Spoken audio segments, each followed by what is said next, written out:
Frozen in this moment, the last, and I know it. Think about the winners with hands with the coldest. Think about handout, shit, you're still growing. Think about the world, how we didn't even notice. Hello, everybody. How are you? Happy Father's Day to everybody out there tuning our way. We are now live on B3I Radio. We're also live on our YouTube station, and we are live on our Facebook as well. Thanks for tuning our way, and we are going to be joined by the one and only Mr. Ernest Cantillon. He's basically Ireland's version of Elon Musk. This guy has businesses coming out of everywhere. He really does. It's going to be a fascinating podcast, and honestly, I can't wait. And I'm really chuffed. A bit of a fanboy now of his work, to be fair. I followed him over the years, spent plenty of money in his bars, so he owed me a favor to pay me back. So this is why he's doing this. So without further ado, ladies and gentlemen, we'd like to welcome to our podcast Mr. Ernest Cantillon. Ernest, how are you, sir? How are things? I'm better after that intro anyway. Flattery will get you everywhere. It's a growth exaggeration on so many levels. But anyway, I'm not gonna argue with it. I'm gonna look, take a compliment whatever way you can. Yeah. The little thing below that says you're backstage, but you could be called live at any time. I was very relaxed until it said you could be called at any time. It's like a TV show's bit of fun. The backstage stuff is fantastic. Yeah, it's a great bit of kit. We were talking about very it off air. It's very good fun. And it's very easy too for monkeys like myself. We're able to use it, so it's great. It's fantastic. Right, we have to get into it now because I know you're very busy. You're getting ready to reopen and get stuff. I have an old GM of a hotel here. He's giving me slack already with my new haircut. I saw the comment come up and I was saying, all I'm doing is losing hair anyway, so it's not me. So I guess it was directed too. That's Mr. Pat Gill. He was the GM in the West Lodge here. He always gives me shit. Oh, great hotel. But no, we're good friends. Right, so we have to go back to where it all started. And I think you've got a great story. I read it somewhere. I think it was in Cork Bio. You did an interview about how things started all them years ago. You managed to get a small bank loan of 1.2 million, wasn't it? Something like that. I wish it was 1.5. It was a funny time. It was I finished college and I trained to be a chef in 2003, 2004, and I spent about 6 months in Fault, Ireland, and I thought I wanted to be a chef. And I knew I wanted to do something hospitality, but I just wasn't sure, and that's not in my family background or anything like that. With the chefing thing, it was the equivalent of year one in CIT, so it came to doing work experience going to year two, and friends of mine, somebody who knew somebody managed a small bar called Cleaver's, which is now called, it became Kavanagh's, now called something else. It's a real kind of trendy bar now. It's busy. I think the name in a second, but it's in the middle of town on Liberty Street, just by the Raven. And somebody said, look, it was tiny. It's only half the size it is now. And not remembering the name of where it is now. Yeah, I know exactly where you're talking about. Bar. Yeah. But anyway, I just clicked with it. I loved it. We got on really well. Myself and a guy called Phil Ryan, who now runs Brick Lane, and his brother Colin. We were there, and we just had good fun, and I enjoyed it, and I kind of fell in love with the industry. And I was there for about a year and a half. And my dad said to me, the guys who owned it offered me to become a partner, and that was kind of their model. And they, so I thought this was a great thing. They were going to let me buy 10% of the business, and the business was going well, and there was plans to extend it and whatever else. So I went and said it to my dad, and he said, why would you do 100% of the work for 10% of the profits? Which I thought was a good line. Which is a brilliant line. Absolutely so I said, fantastic. Okay, well, think about it like that. So I said, what's the alternative? And he said, well, 100% of the work, but 100% of the profits. Yeah. So, no, he didn't say, and 100% of the losses. I didn't. that caveat wasn't in there. But anyway, so this was 2005, I think 2006. And look, it was a good time to borrow money in Ireland. It was cheap and it was relatively easy to get. He had to give me a deposit and help guarantee the loan. So the 1.5 sounds great, but it came with lots of, responsibility sounds a bit asshole. You know what I mean? It was huge. It wasn't exactly free money, and you realise that when you pay the first, installment back, and say, "Fuck." I'd say that must have been scary. I'd say 20 years of repaying these, but anyway, we're lucky. It was hard to find a place because places were being snapped up. So I started approaching places that weren't for sale and asking them would they like to sell. And because when places went to market, they were just going for crazy prices and bidding wars and stuff. So Sober Lane used to be a bar called The Office, and my dad used to go for drinks there with his buddies on a Friday night, so we knew it. And he said, look, nice guys, but don't really think they're that interested anymore, and maybe it's not as busy as it was. I think they're worth the chat. And they were delighted. So we did a deal, and that's kind of how Sober Lane came about. So I think we bought in 2005 and opened in 2006. And that was probably the top of the market, you know, and that because we had a good few bob to spend on it as well. It required it, and look, we're there 15 years, and it's a lovely little business. But it's that was a lot of money for, you know, it's not on a peak street or anything like that.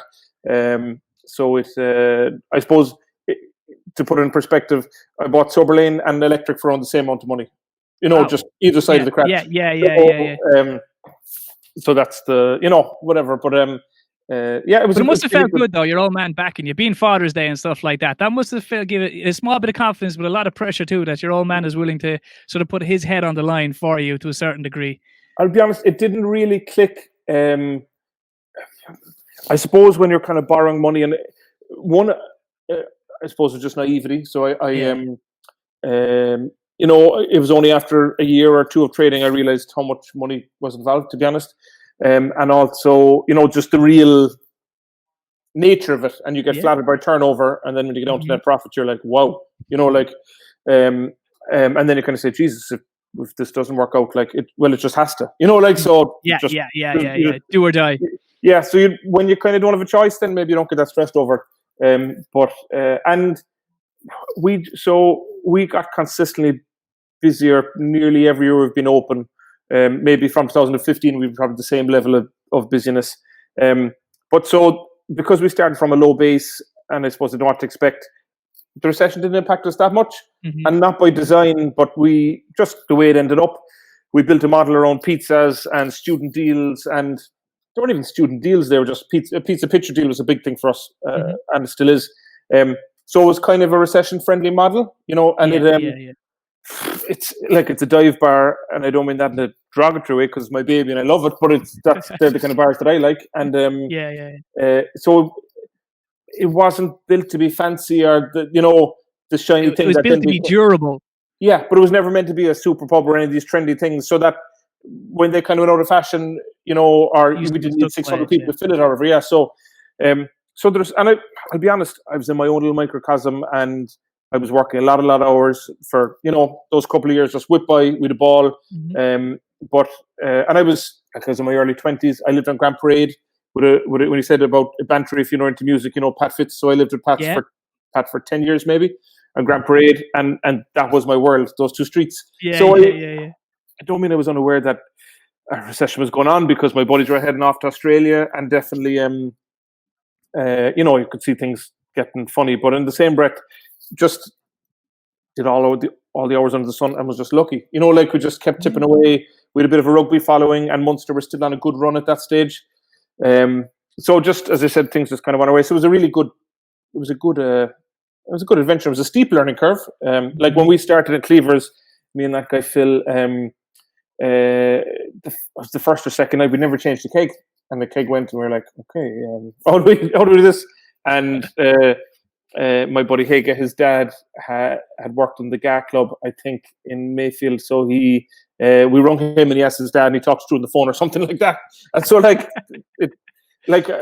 don't know. As I said, I remember I know I'm ranting now. Sorry, but no, go on, that's interesting. Some of the things that kind of, I remember Reardon's were doing a raffle for a car. This would have been 2005, say, when I was working in Cleavers, and we had a tiny little bar, and we're next to the Raven, which is a really busy bar. It was very busy Friday, Saturday, and they weren't busy Sunday, and I think maybe they just didn't need to be. So we said, okay, Sunday's going to be our day, and that's translated into Sober Lane, thank God, and we just always concentrate on Sundays. But Reardon's was the other place that was busy on a Sunday. In fairness, it was busy every night, but with the GAN stuff was busy. So we said, okay, well, we can't have a raffle for a car. What do we do? So we did a raffle for a tin of USA biscuits, and it was just great crack. And the funny thing was, they could only raffle the car once, whereas we could raffle a tin of USA biscuits every Sunday. And the big thing is, if you won them, would you share them, and would you go to the second layer and all this crap? The novelty of it. But like, it was just, as I said, it was kind of naivety. Like, if I look back at some of those things, and half of them didn't work, and most of them didn't work, whatever. But we just kept throwing things, and something would stick. And I suppose I just, I was early 20s, so I had the energy for it and all that crack too. And I suppose, to be fair, all my buddies were that age too, so we had a good, I wouldn't say a following, but a gang. They were happy to support me, and they kept coming in because they kept coming in, if you know what I mean. All their buddies were there. It wasn't just you'd see me, but it worked. Yeah, You know, yeah, like, it it was worked. a It little, worked. That helps. It looked like, helps. oh, it fucking we on Friday night we did socially distanced, very responsible barbecue, whatever. One of the lads was 40, and I was just looking at the lads and thinking back, saying, Jesus, these guys have really, like, they've been supporting me in business for 20 years, and I don't see it that way. I see it as a friendship, and I hope they see it that way too. Like, but it's one-way traffic, you know. They just, Yeah, yeah, whatever I've yeah, done, they supported me, and they were there with bottles of Red Earl whiskey, and I was saying, like, Jesus, you'd not take them for granted, but yeah, yeah, yeah. that core group matter, like, you know, they Yeah. and they're even just the, like, there's quiet nights too. There definitely was lots of them, and just seeing a friendly face in those nights took the sting out of it a bit and things like that. So look, you've Yeah, been behind the counter enough times to know that you like it Saturdays are happens. great and Mondays are tough, like, you know. Yeah, you make all that money Friday, Saturday, Sunday, and by 12:30 on Monday morning, you're looking at Yeah, it going, "Oh, I could have Mo- made another 10 grand, and it still would have disappeared." yeah, Like, yeah. yeah, I've been that soldier. How do you have to your names, the names of your restaurants, the names of your bars, the names of your drink, all bar? I actually think Kinsale Gin is the only half normal name you've given anything. Like Sober Lane, where did that come out of? Well, so there's a street not far up from Sober Lane called Sober Lane, and why? I'm trying to think what we were going to call Sober Lane originally. I know we were going to call Electric, and chat about that in a sec, but I think maybe I didn't have a name. I don't know if you ever saw the film Field of Dreams. So I Yes. wrote on big sheets of paper saying, "If you build it, they will come," and just put that in the windows. And it, like, I don't know, it's I don't know. I know what else I was going to put up. We had to block the windows when people seeing a building site, and we didn't know what it was going to call. So anyway, so Father Matthew, you know, the guy at the statue on Yeah, Patrick Street. yeah, So yeah, he's the I don't think he started the pioneer movement, but he trying to think of the name of his movement. Feck it, I should know it. I'll think in a second. Temperance. So there was a temperance hall there, basically for people could socialise without alcohol. And so they called the name that was on the street became Sober Lane. I suppose to take the piss out of it, really. I never knew that now. So we thought about it, and we thought, you know, is it being disrespectful? And I thought, okay, like, the guy's gone a long time. He's obviously immortalised with his statue on Patrick Street, so Cork people are fond of him. So he's known, for better for that's a good thing. It'll get people talking, and like, we are a bar, you know, it's a place for adults. So I thought, check it. And no, we've never had negative feedback on it.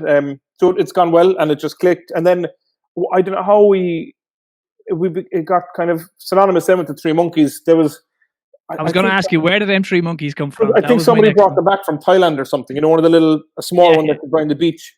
And then people started wearing T-shirts. It just became a thing. So there's really good artist. Just lives, I think, 2 streets up, not Douglas Street. Willie maybe lives on Evergreen Road. And I asked him to make the 3 ones that go over the door, and people take photographs with them all day long. You know, and I suppose it's a little bit of that thing. You know, what happens at Vegas stays in Vegas. It's a pub, and you go there with your buddies, and so originally it was called The Office, and I presume the joke was, you know, sorry, honey, I'm in the office, whatever. Yeah. So I just thought, you know, what happens in Sober Lane stays in Sober Lane, and here we've lacking a crack. So it's just a bit of fun, and it's kind of light touch branding. There's no great thought workshops or anything on into it, but in the same breath, it's a name that's kind of clicked with people, and it worked. Yeah, it worked. Yeah, it's still there anyway, and people know where it is. You know, it was a long time where people were saying, you know, The Office, where The Office used to be. And for the last 2 years now, it's kind of Sober Lane, which is nice. You know, 15 years they didn't kind of want it to be, but I still would be the same of saying, you know, by Virgin Megastore. And I'd say, well, it's, you know, whatever. Yeah, it's big golden discs now, and I don't even know what it is now, if it's even still open as anything now. But yeah, it's the old name still stick, though. Yeah, the old name still stick. And we go on, sorry. Go on, Electric. Yeah, how did Electric come about? So, Electric is on some else, so it was originally going to be called Malpractice. That was the name, spelled with 2 L's, and that's still the company name, Malpractice. I suppose it's a street of solicitors, and I thought, okay, these are going to be my biggest customers, hopefully, and it's probably taking the piss out of them. So that, like, okay, you know, why get off on the wrong foot? So then the building was built in 1930 by the O'Shea family when they came back from Chicago after the Great Depression. That's why it's an Art Deco building and all that. I think I have somewhere. Go on, talk. I think I have a picture of it years ago. I went on a hunt. I did a bit of research. More homework went into this interview than I did for my leaving cert, to be perfectly honest. Thank you. Now, I'm not going to say I'm Sherlock Holmes. I think I robbed it from your Facebook page. So I'm quite all right. Yeah, people sending me great pictures because they say my dad worked here over the years, and it was different businesses and things over the year. So the O'Shea brothers, one of them set up O'Shea Electrical, and it was based here. It was called Electric for that reason. So there's no but it's funny. A lot of tourists and people ask the staff, and they always give different reasons. It was the first electrified building in Ireland, and we were hit by lightning, and all these different stories, and people going back to Moscow and Barcelona and saying, "Oh, I was in this famous building in Ireland." It got hit with the first bolt of lightning. Yeah, much better than the original story. But the O'Shea family, the O'Shea's builders, came back and renovated the place for me and stuff. So that was a nice connection there. That was a nice connection. At least they came back and they did all the work again. We've got Andrew. He was with us, Andrew Ria from Simply Suits. He was actually on the podcast with us on Friday, and he says Simply Suits celebrated its official launch party in Electric, Cork. And I think they had one of their birthdays, like their 5th birthday or something like that in Voodoo when we were opening Voodoo as well. So Andrew's been giving me business a long time, in fairness to him. Yeah, he was on the podcast Friday. We talked all things suits and stuff like that. Great business. Yeah, great stuff is top notch every single time. We can't do it. I buy all my suits there, to be fair. If I ever have to buy a suit, and like I said at the time, if people see me in a suit, it's 99% is going to be from his shop because he's got the best stuff around. In fairness, it's always top notch. Always, and he knows the stuff, and his staff do too, which is cool. Yeah, and like he's educated about the whole thing. You know what I mean? He cares. Yeah, he's passionate about it. Yeah, that. Gets it right off there. Right, so we've gone through the names. We've got to find out the Red Earl whiskey. Now, I read your LinkedIn on this, how this name came about, so I know about this. This is the new project. This is the new baby, is it? This is the Great White Hope, I guess. Yeah. So Kinsale Gin started. Kinsale Gin started. Yeah, you massive. It started as a hobby, I guess. A friend of mine, Tom, who owns the Raven, who owned Cleavers and gave me my first bar job, and that's how we got to know each other and kept in touch. So he himself and his sister said, look, working on this project, it started off as they're going to make whiskey, and you need lots of money and lots of time to make whiskey. So we said, okay, let's start with a gin. So they came up with the recipe. They bought a little 5-litre still. We're making gin at home and bring it into the customers.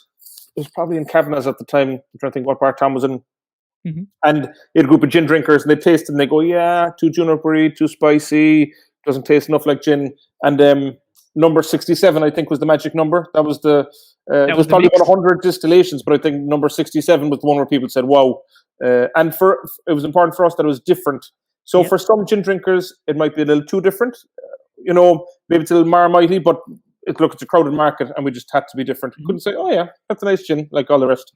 So the first batch of that just had 100 bottles, and they were sold in Bradley's on our main street at Christmas, and they went well. I'm sure family and friends thankfully bought most.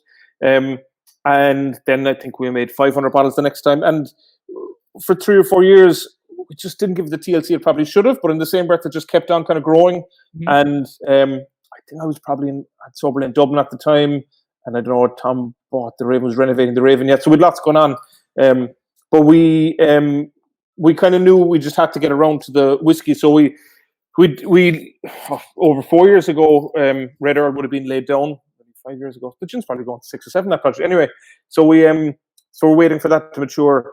So we knew it was come. We said, okay, geez, we've invested heavily here, and we're going to have a lot of whiskey. We're going to have to figure out how to sell it and how to come up with a creative finish. Oh yeah, great photo, good man.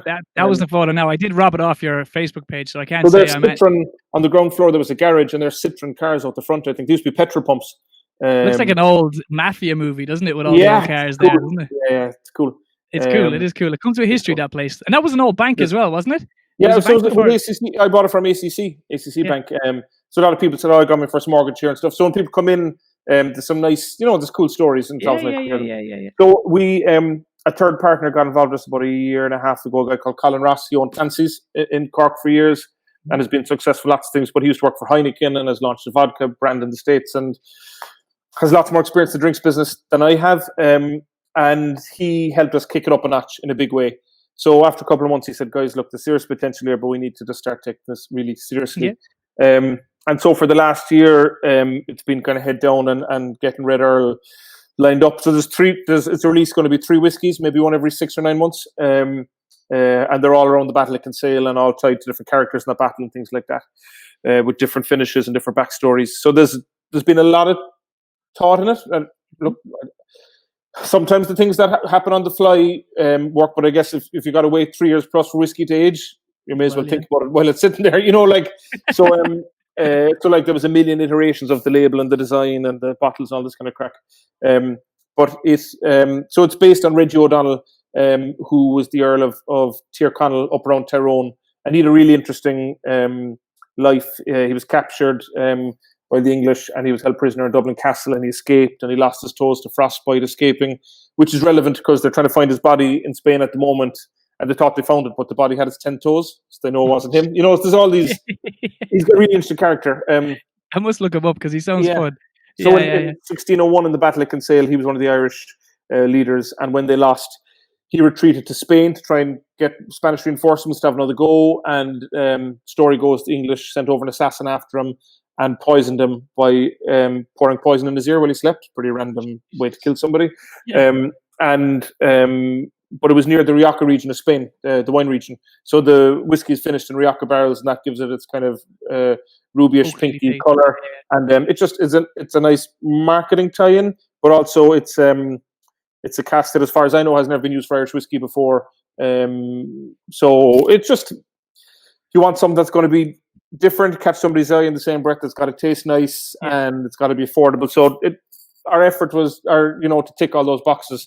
And we looked at different names, the Earl, Reggie, all these different things, and did focus groups on how it translates into different languages, and something we could trademark in all the countries, and particularly something that would resonate in China, Eastern Europe, and Asia, which are kind of 3 important markets big for us. Areas. Anyway. Yeah. So so that's how Red Earl came about, and so far it's clicking. We're only out there, and it's kind of a soft launch, as much to do with COVID as anything else, to be honest with you.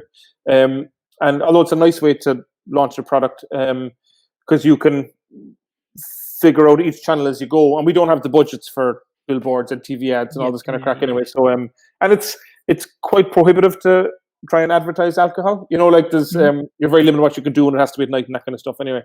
So no, it's going well.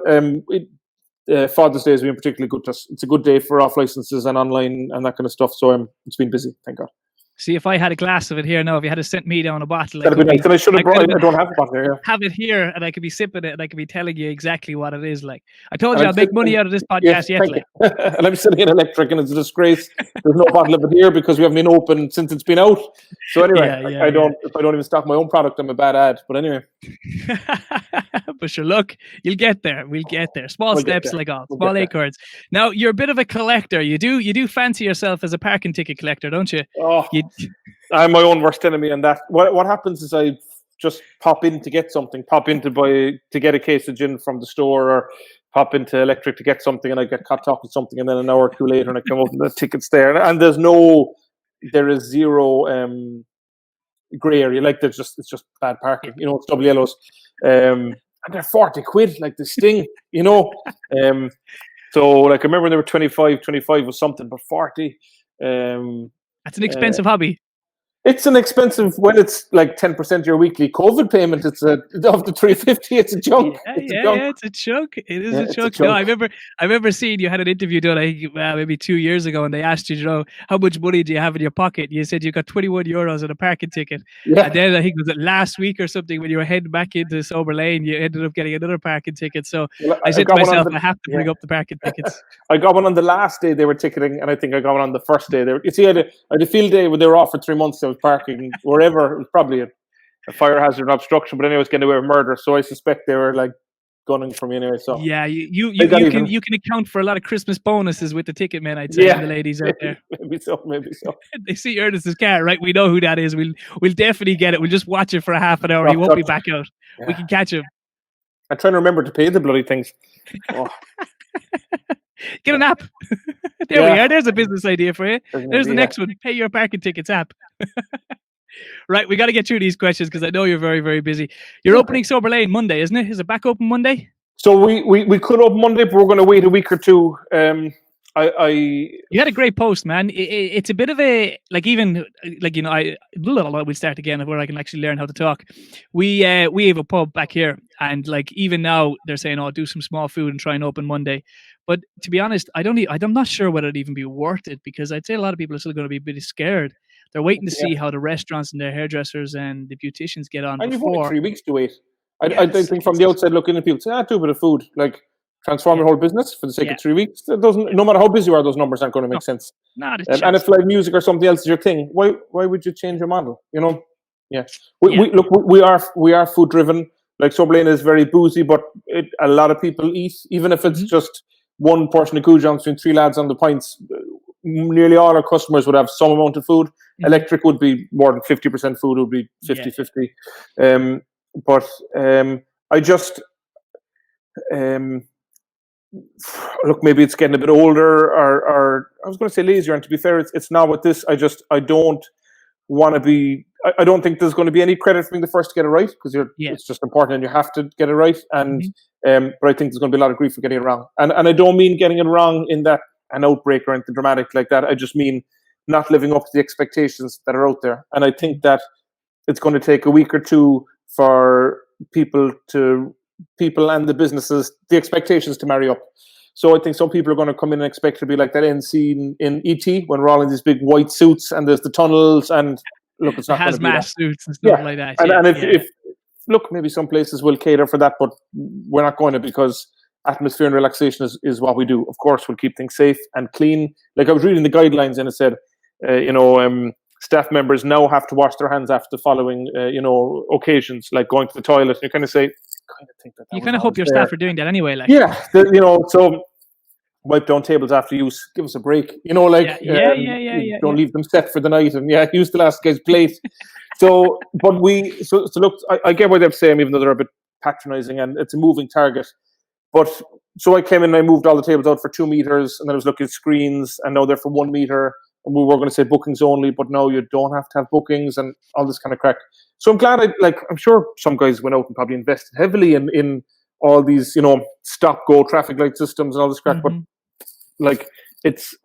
I think they're going to be old news by come July 20th. Anyway, I think you're definitely right waiting for that.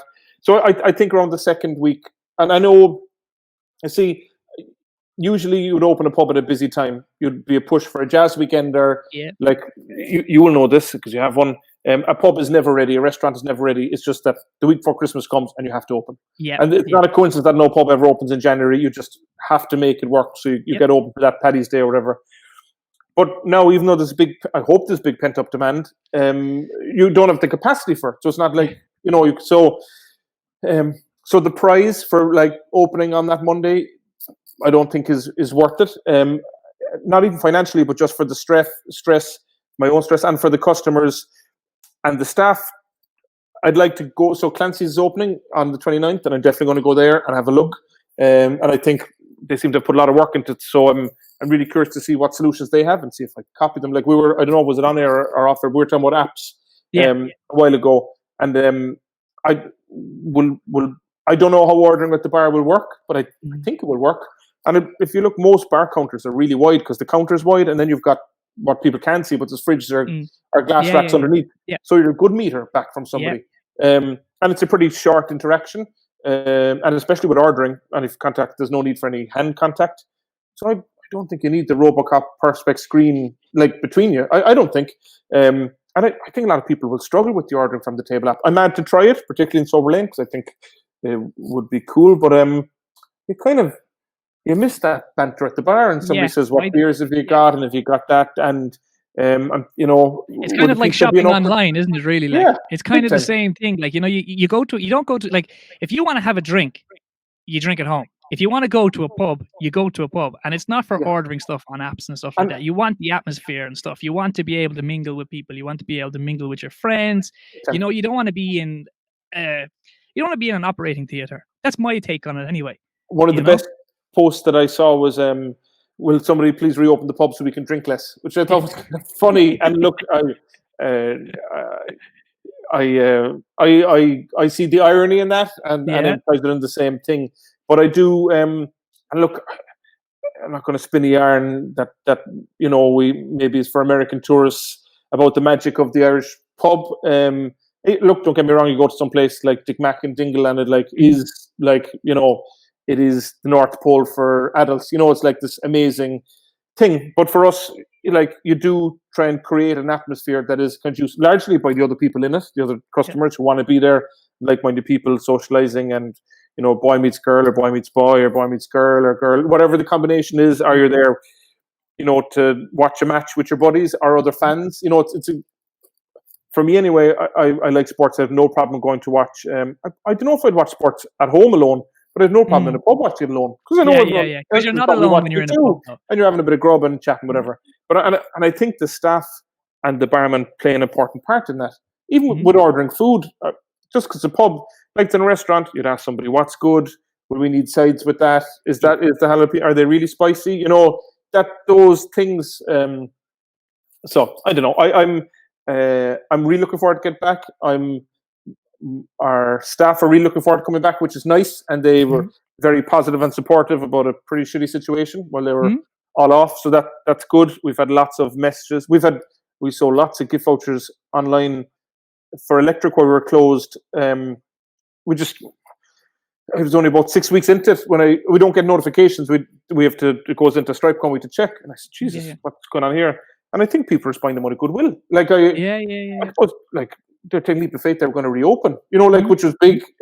For me, I know that we are, but they don't know that. So those kind of things were really heartening, So we're keen to get back, but just for the sake of 2 weeks, it might even be 10 days. I just want to see what's out there. And there's lots of solutions that none have been tested. So somebody's saying, we can do this, and I'd say, but is it approved by the fire officer? Or, what I'm saying? Well, it's got HSE approval. Well, it's the HSA doing the inspection. So have you talked to them? So I just... It's the unknown that's scary for everything. Yeah. And I look, maybe I should be willing to get open on the 29th. But we've just given a lot of thought. And that was the reason for that Facebook post. I just didn't want people to think that we weren't opening or weren't excited about opening. And for our staff too, our crew, they're mad to get back, for financial reasons as much as anything else. But we just want to get it right. Funnily enough, a lot of our crew probably will be back that week, getting ready and training and stuff. But just give it a week or two to settle down and let expectations settle as well. And I hope, we're going to be in trouble if there's not demand. I think there will be. If you think there's less capacity, so some places aren't going to open. They've said September. The places that are open are going to have less seats. So even if there's less demand, it might still find a level. Yeah. You'll still hope to be very busy on a Friday and Saturday night at capacity, whatever that number is. And with the 1 meter, it's a pretty good for a restaurant anyway. You're used to having a capacity in a set number of seats. In a pub, it's a bit different because you can kind of nearly always fit somebody into a pub. Like with most pubs, the fire number is the number that most people will be comfortable with. So look, I don't know. I am cautiously excited. Do you think people are going to be out? Honestly, I have no idea. I met a couple of lads last night because we were just sort of like, look, we're going to meet up. We played a little bit of poker. It was great. It was fantastic. We did it at his house. And I'm kind of scared. Not like you're kind of. What's the easiest way to describe it? You feel like a kid at Christmas where you're wondering whether you're going to get that present from Santa Claus. Do you understand? Yeah, you're getting there, and it's getting closer and closer, but you still don't know what the outcome is going to be. Yeah. And are we going to have a situation where it's going to be like Good Friday? Like Good Friday back where we are 3 years or 2 years, was it 2 years ago now? We can open on Good Friday. I remember Holy Thursday and Easter Saturday. They were the two busiest days of the year for me. Yeah. Because there was just this thing that went off and people said, we can't drink tomorrow, so we must drink double tonight. Are we going to have that situation again? I don't know. With the ability of people to be able to buy their own kegs and coolers and taps now at home, I don't know, man. I think drinking at home is becoming easier, and it's becoming more dangerous. I had a great conversation with one of the reps from VFI. And I said to him, lads, alcoholism isn't happening on the bar stool anymore. It's happening on the couch. Yeah. you know, and it really is. I'm not just saying that because I have a pub and I'm trying to get supermarkets and stuff like that to not selling alcohol at a loss or anything like that. I'm not going into that. That's a different story for everything else. But as far as worried about whether we're going to have huge demand, I have no idea. Maybe people are comfortable. Maybe they're after making their little beds and they're staying. Maybe they're going to turtle for a little while. I don't know, man. I Yeah. really, really don't know. It's scary, but like I said, I'm not going to rush to open because I want to see how the hairdressers get on. I want to see how the barbers get on. I want to see how they do it. And I'm in a position where I'm kind of glad that they haven't horsed us in with the restaurants, that we are able to see what, I'm not going to say mistakes, but I know, but without the pressure to have to open tonight. yes, and go invest maybe 5 or 6 grand in making my business COVID proof to be gone in 3 weeks and never get that 5 or 6 grand back. Yeah, For plastic. it's a big chunk of change. We don't have restaurant licenses, despite it being a restaurant. We have bar licenses in both buildings, and so we were aiming for that August 10th date, whatever it was. So don't get me wrong, I'm glad to be open earlier, and the summer's really part-time for Electric, and with the Premiership going on, it's good for Sober Lane and all these kind of things. But we were kind of geared for that, and small things like, but I had maintenance arranged, and staff were going to take holidays, local holidays and stuff, but it just kind of upended their plans. Like I had a timeline in my head, and also I'd been concentrating on getting the whiskey out, so suddenly I was like, okay, geez, we got to get the pubs ready too, I'm glad they're opening earlier, but it was just a bit of a and it is that, like, it is kind of that apprehension. That was the word I was looking for, apprehension of opening again, because as I always say, it's easy to open a pub, it's so hard to keep it open, right? Anyone could open a pub in the morning, but it's so hard to keep the thing open. Like, I think that any business, I've been guilty of starting lots of businesses, and with a very mixed strike rate, and it's very hard to keep them open, and it's very hard to close them then too. Diplomatically and make sure everyone's looked after it. It's tricky. It is tricky. Now, you've made it onto the New York Times as well, haven't you? You had a great CV thing back a couple of years ago. That was fantastic, but I'd say that was the biggest pain in your arse ever. While we're chatting, I'm going to grab, bear with me 1 second, okay? I'm going to grab a character for this thing, which looks very unprofessional, I know, but we'll figure it out. We're all right. We'll figure it out. Don't worry. We got to say a shout out to Andrew anyway. Andrew Riaz said he can't personally wait for a pizza and a beer. And Andrew, I said 99% of my suits I buy from you. That's because I have a couple of suits I bought in America, and they don't fit me as well as your suits. So there you are. That's your shout out again, my friend. I told you all the advertising you'd get from this. I was saying to Andrew was saying he personally can't wait for a pizza and a beer. So you've got Andrew queuing outside the door waiting to come into you. Happy days. Q1. I join you. I'll be up there too. Don't worry. I'll see what you do, and I'll come down and take it to the cozy. That Snapchat thing was funny. That it was good PR, but it was funny in that. And just to let everyone know, at the time you had a place you were opening in Dublin, it was kind of it was D4. Sober Lane D4. Yeah, Sober Lane D4. Lantar Road or the Aviva Stadium or whatever it's called now. Yeah. And you decided that you would take CVs via Snapchat videos. Yeah, so you had to you could only apply through Snapchat.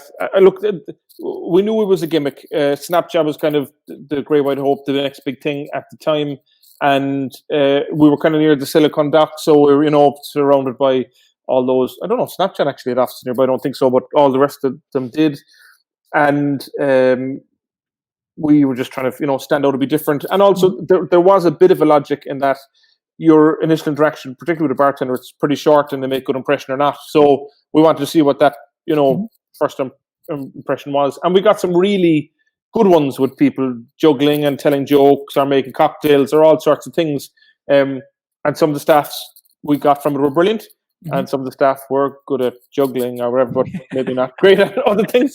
But it also Dublin was probably at it's 2014 maybe or something. It was probably at peak hipster then maybe, and I know I'm one to talk, but the beards and all this was just kind of peaking and people were getting a bit jaded for it. So, and we've always tried to be fun in Sober Lane. We've kind of honestly never tried to be cool, because I think it's not something that you can create even if you want to, I don't know. So, it got lots of people talking, but like, so okay, great. Somebody in New York or in the Sydney Times heard of us, like, but I don't know if anyone in D4 was impressed by it, like, and it was it was and still is. It's a cool bar now called the Merry Cobbler, and I think they're probably doing a better job than I did.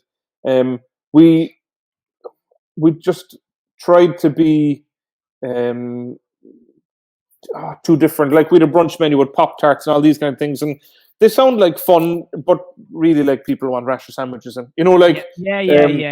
Did you try too hard? I wonder. If I think we for probably want of overthought a it. Yeah, well, we said we'd take some elements of sober. Like, we brought up a Cork crew, and we started doing sober laney things.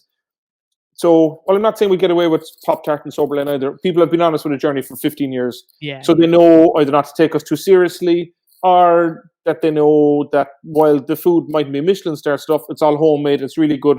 Somebody says, "What, chicken goujons? I can buy frozen chicken goujons." Trust me, they're really good chicken goujons. Yeah. You do the simple things very well in Sober Lane. I must give you credit. It's the simple things that are done very, very well. But there are some things that are made from scratch. Like, fresh food will just always be a winner. And like, still, I think people think that we buy in the pizza or something. Like, you just make them from, and it's the same with the goujons. It's made from scratch and made when somebody orders them. But anyway, but with Dublin, I think if we had just concentrated on chicken goujons and pizzas and backed off the hipstery type thing, and also a mistake was bringing a whole crew from Cork, because they were a crew that I knew were great, but in the same breath, we probably needed that Dublin connection. Dublin kicked back off sooner than Cork. So come 2015, a lot of bars opened that year. So we didn't really get that much of a moment in the sun. Look, I had an itch I wanted to scratch. It was like Fairway Hills of Green. I thought a pub would be the best thing ever. And I'm glad that I did it. But the commute, like, it literally was kind of a commute. I didn't move up there for a year, so I was commuting back to Cork as opposed to the other way around. It was frustrating because, as I said, it was a really nice bar. It was a big bar, but just even match days didn't work at all like they thought they would. So you would think Big Neck, you think an Ireland game was like huge, but none of your locals came, or none of the regulars, because they said, "Oh, it's going to be crazy." So people avoided that part down. So you just got the thing, because we were new. We didn't, like, there's people who've been meeting and say MacDades or whatever for the last 50 years before an Ireland game. 50 years before match day, yeah. So we were maybe getting the visitors or the opposition team, which is fine, for rugby and that. But so you get them, but then they go to the stadium. So they're gone well an hour before the game, and so you kind of don't have much of an atmosphere in the pub for the match, which is a killer. And they only come back if you win. And you don't get any party bookings around that night because people think it'll be crazy because of the match, but it isn't, because everyone's gone home. So you get like an hour and a half of really busy, and then maybe. So it's just weird. Look, I can rant about it forever because it's kind of the one that got away. It bugs me. I'm glad I did it. I just annoyed. I don't wish I could do it again. I learned a lot by it, and I have no desire to do it again. But it still bugs me.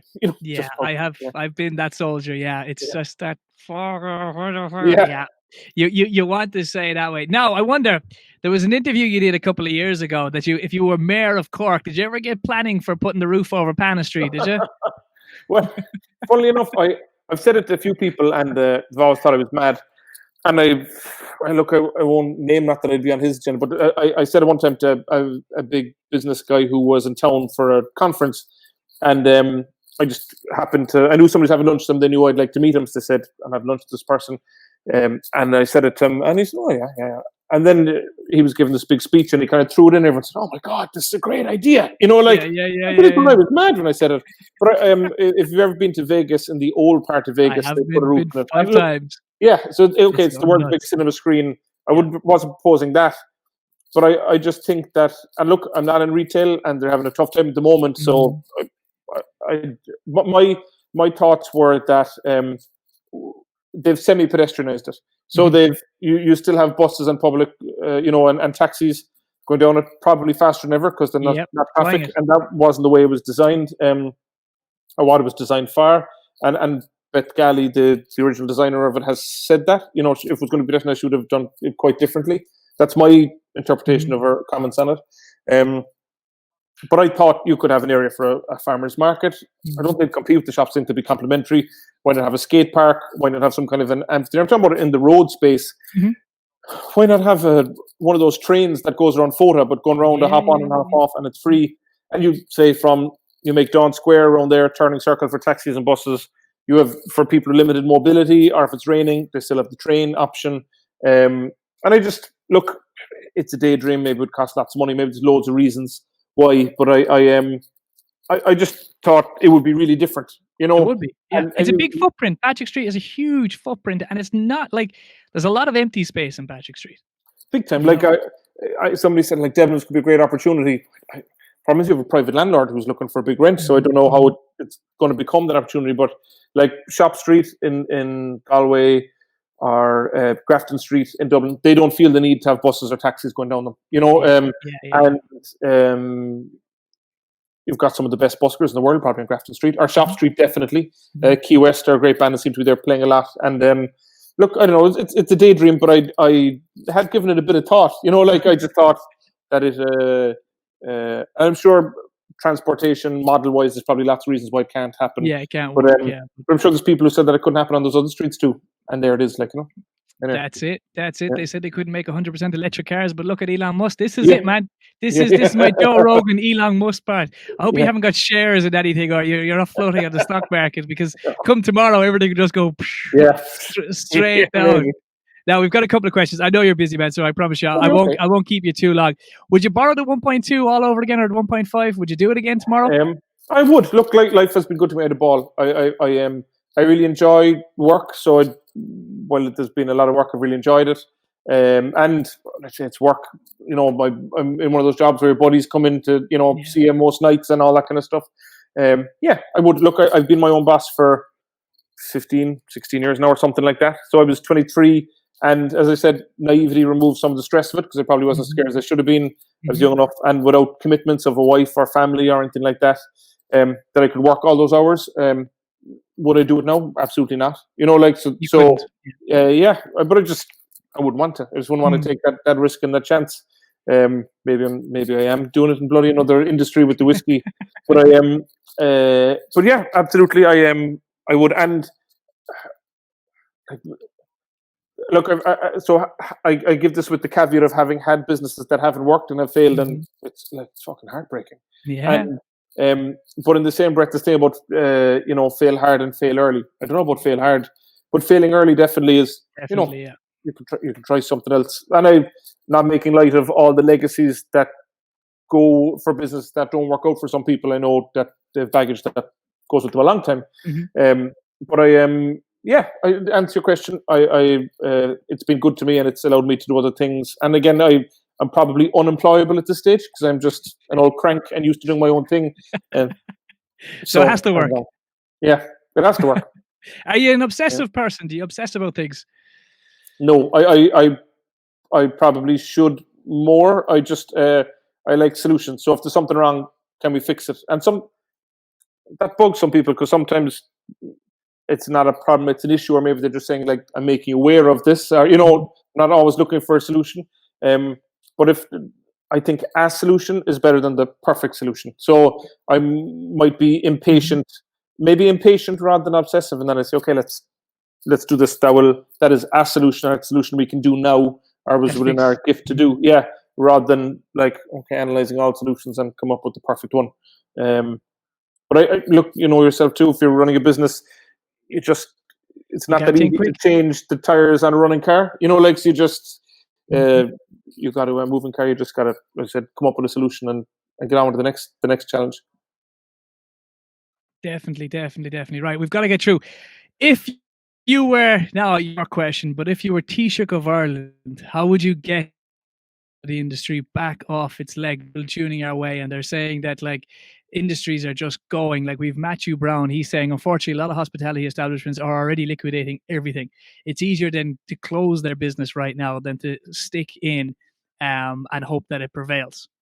So, like, if you were Taoiseach of Ireland, what would you do, Mr. Ernest Cantillon? How would you fix the hospitality industry?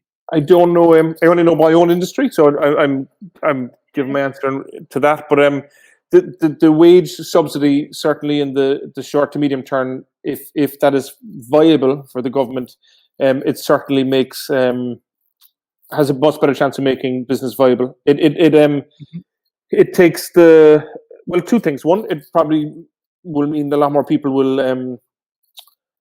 will be under less pressure to bend the rules. Like that they will keep the social distancing and keep their capacity. Because if you are financially up against it, that is going to be a tough thing to do. If you say I need to take this amount of money tonight and I can't have this amount of seats, like that's a big call. And you're talking about, you say that's selfish and it's dangerous, but you're talking about people's jobs and paying creditors and all these things too. So it's a loaded question. So the wage subsidy is massive. I don't know if they can do that for specific industries, but definitely, and I think every industry has suffered to some extent, but hospitality really has. It's taken it on the chin. I haven't done the numbers on what difference the VAT rate would make. I know when the VAT rate went from 9 to 13.5%, it cost us the guts of 100 grand in electric and extra VAT payments, and weren't really able to pass it on because it's a fairly price competitive market. If something was like 19 quid, you're not going to make it 20.50. You're going to keep it at that 19, and a lot of things are set menus. So early birds at 25 quid and stuff, they weren't going to go to 26.99. They stayed at 25 quid. Yeah. Even if some individual menu items were marked up, the deal stayed the same. And it's the same with the pizza pitcher deals and this kind of stuff. So the VAT, like that 4.5% doesn't sound like a lot, but it's a whopper. It's a big difference. But the 350 is massive, and particularly because we're only opening now, we haven't had the benefit of it. So if they end in August, we'll only have a month of it. So whether it's right or it's fair, it would make a difference. I think things like masks are funny because I know there's been talk of government, not giving clear messaging on it. I have a friend, John Lucy, who's a really cool business, Vibes and Scribes, and she had this thing, come with a mask, or she provided masks and she asked for a donation to charity if you had it. It was optional. And there was Facebook posts about boycotting the business because they were given the option to wear a mask. Our masks were provided. I think that stuff will die down after a while. And she's an amazing online shop. So if you felt strongly about it, you don't even have to go to the shop. What more do you want from the person? But anyway, so that's what I mean about these expectations. I just don't know what people will want or expect, and we don't let them down, but we still got to figure it out. So look, if we could do something, it would be the wage subsidy, because it's a significant amount of money, and in our industry, the average wage, I don't know, it's probably 25 grand a year or 28 or something like that. So the 350 is a big chunk of it. Whereas if you're, I don't know, employing some kind of different kind of professionals or consultants, and their wage is significantly higher, it makes up a smaller percentage of it, and it probably would be less beneficial or relevant in that industry, if that makes sense. Yeah, no, it does. And like anything helps now at this stage, like we're going into uncharted times. Whether we're like a lot of scaremongering going on with the COVID, with the recession, you can't have the one sentence. You can't talk about COVID without talking about a recession. And I think the media's got a lot to answer for, because they're putting the likes of, I only hire 6 people, and like, don't make light of it. 6 people is a big payroll every week. But I think you employ one person, it's you've got that responsibility. It's the pressure of that, and you've got your staff ask you questions. Are we going into a recession? Are we safe? Is this happening? Is that happening? And if you turn around and say to them as a boss, you haven't a clue, because we don't know. Yeah. Like you're getting, like yourself. I still haven't gotten any restrictions or requirements from the VFI yet. Haven't a clue. Yeah. And like people are telling me, oh, it's in the Sun newspaper. Like it's bullshit when the Sun is reporting COVID-19 restrictions. Like, do you know what I mean? Like, come on, like you couldn't trust them with their football news, never mind with their COVID-19 news. Yeah. And I think you have to sort of take it a lot on the chin, but they have to pull back a small bit. They have to now turn around, and I think the government has to take the sort of bull by the horns, whether it be Fine Gael, Fianna Fáil, whatever, all that. That's another conversation for a different time. I think whoever gets into power has to take the bull by the horns and go, right, this is the way forward, and be a bit bullish about it and say, we're now going straight, but not penalise people for going straight. Yeah, And that's what I'm fearing. I think they might do that, which is kind of going to that could start the recession. Oh, big time. The David McWilliams podcast is a good one to listen to. I just find I like economics, but I just don't understand all of it. And he explains it in a way that I get. And Pascal O'Donoghue has, been asked by the media a few times about, well, Dave McWilliams saying this. So he plays the soundbite. So Pascal O'Donoghue says, well, obviously he's never been a Minister of Finance. If he was, he would have known this. So he plays on the podcast and says, well, no, that's not the case. The reason I'm saying this because this isn't this, so it's really relevant and on point. And so I like that. But also, I think you're right about the media in that there might be a recession. We don't know if there will. And I think we automatically assume a recession is what we've just come out of. So for a lot of people, maybe they never came out of, or maybe just like it went on for 5 or 6 or 7 or 10 years. I don't think there's a need. Sure, there might be a slowdown, but 10 years? I don't think so. I hope not. No, fucking, I hope not. No. There's a lot of money there because, in my terms, if I was Taoiseach in the morning, I would turn around and do probably 2 things. One, cancel all interest on mortgages and cancel all interest on loans, and make the banks. We bail the banks, so make the banks turn around and say, right, it's now we have to help Ireland. You know what I mean? Because if they let the banks make 20 grand on a 200,000 mortgage, like that's another 3 or 4 years of a payment on it. You know what I mean? Mortgage. There's not too many places out there with a 200 grand mortgage. I agree with you. You know what I mean? And especially with businesses too. If businesses have 10 grand or 15 grand bank loans or even overdrafts, 90% of businesses, if not 100% of businesses, have overdrafts, and they're going to still charge them all the interest on their overdrafts, which they've been closed for, which again, that'll cripple businesses, and they're going to turn around and say, well, what's the point? You know what I mean? I'd be curious. I haven't really actually talked to too many peers. I haven't seen that many of them. There's a few, like I've been touched the guys in Soho and Jacobs and the ones that are around me here, and I've some friends and cousins in the business who would be texting. But I suppose you don't ask other people about their financial situations because it's rude or whatever. Maybe we should be more open about it. But I'm a Bank of Ireland customer, and they've been very good to me. They've been proactive. I have a really good bank manager just said, look, I looks like we're going to close for a while. And I could see it. We've a lot of corporate customers, electric, and they were dropping off in February. So I tipped them off and I'd said, like, I think this is going to become a thing for us. I don't know about other businesses. Maybe they're not affected by, obviously not knowing what was coming down the tracks, but I could see us being affected. And there's electric quite seasonal, Jazz Weekend and Christmas are great. And then you have a big lull, kind of Paddy's Day is good, but it's isolated and it's really after Easter when things pick up again. So I said, like, there's still a while to go until that, and just, tipping them off. And they said, no, we can see it in other places too. And just checked in once a month when you're opening and that kind of stuff. So they've been, in my isolated little world, they have been good. No, don't get me wrong. I'm still accruing interest, like it's gone out of fashion. But I suppose in my head, being realistic, I don't think they're ever going to cut interest. And they've got their own, be it shareholders or a stock price to do. But certainly, could they do interest only for long periods of time? I think they could. I get that people are you're wasting money on interest, which is expensive. But for me, this year, it was not my idea. Somebody said to me, it's about survival.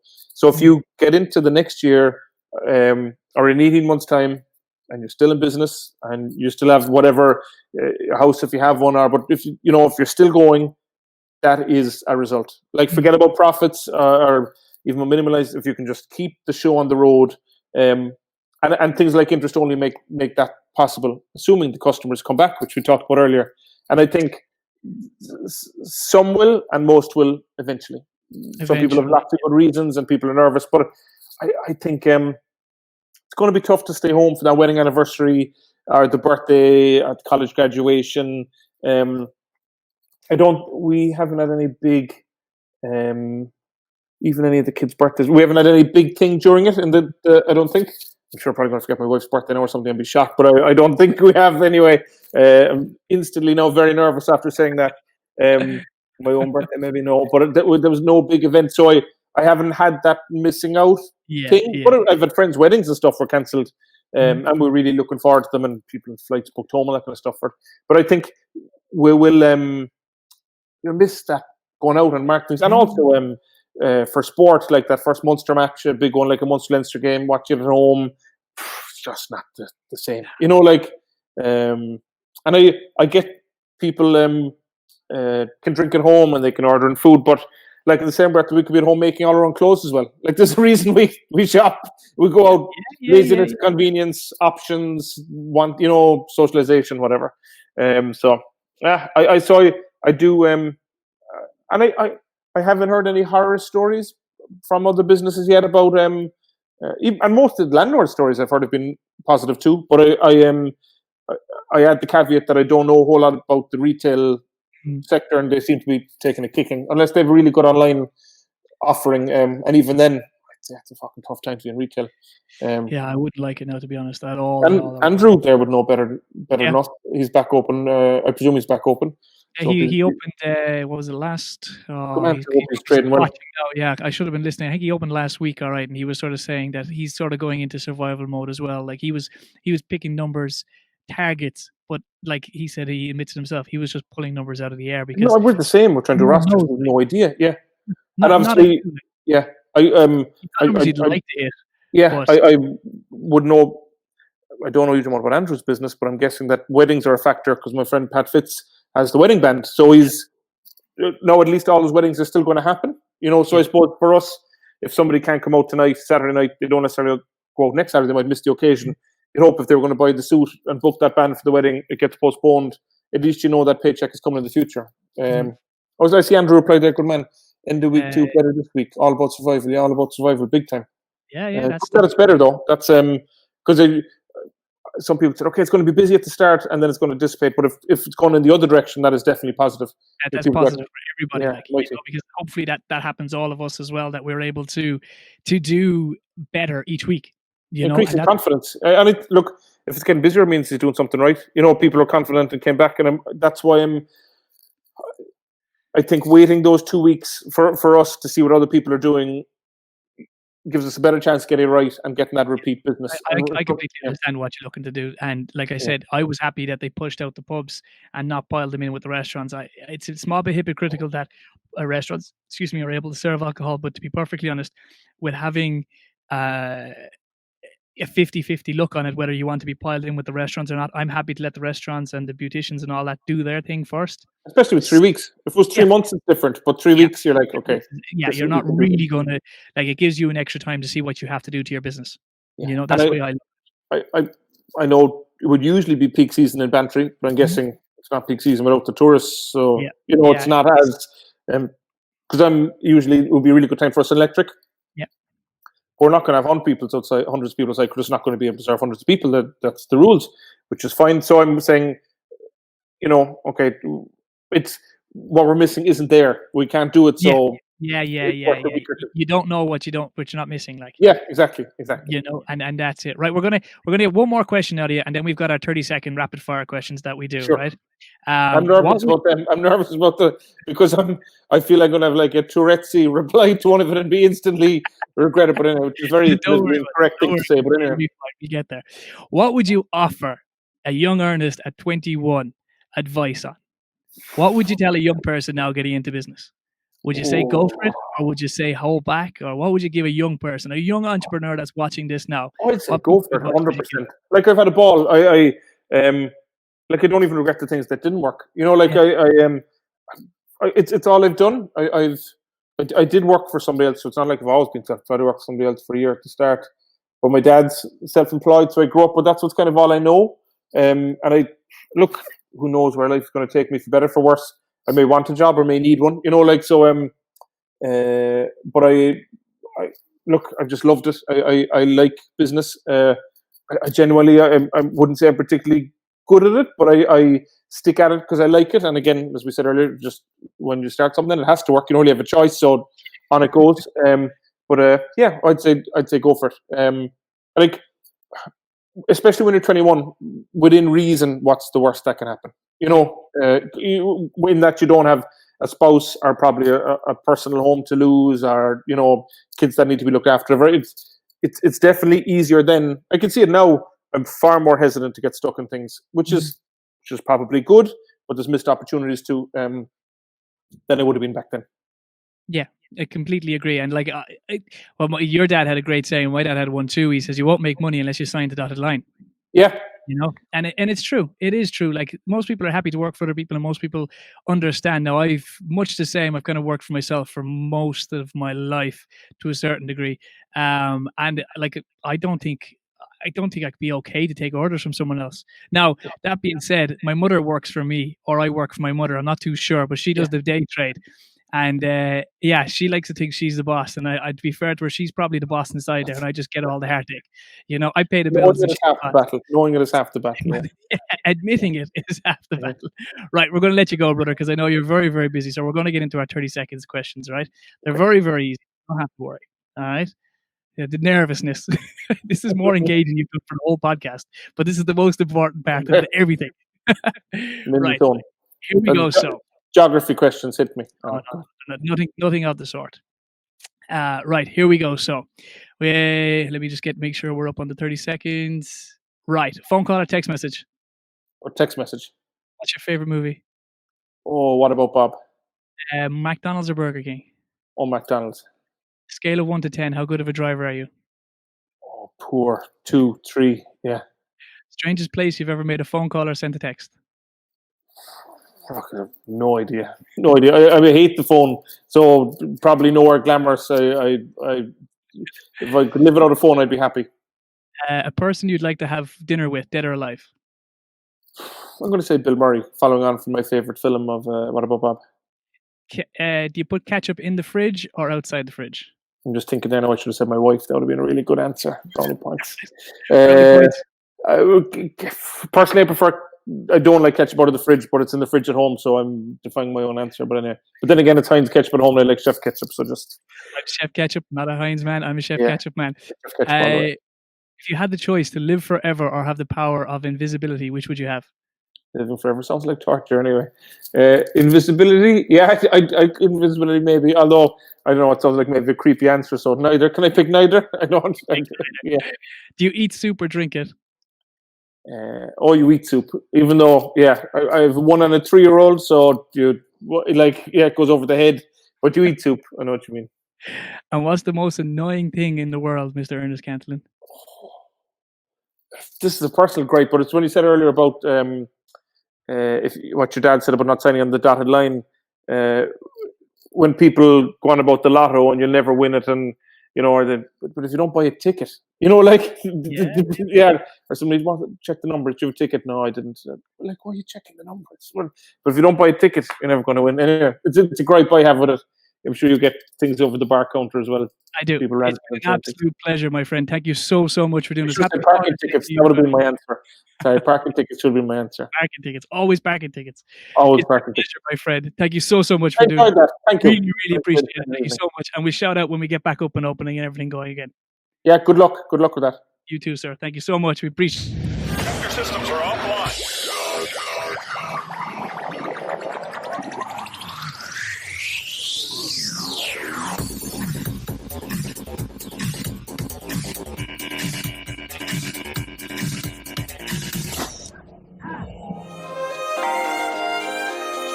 Frozen in this moment, the last, and I know it. Think about the winners with hands with the coldest. Think about hand out, shit, you're still growing. Think about the world, how we didn't even notice. We became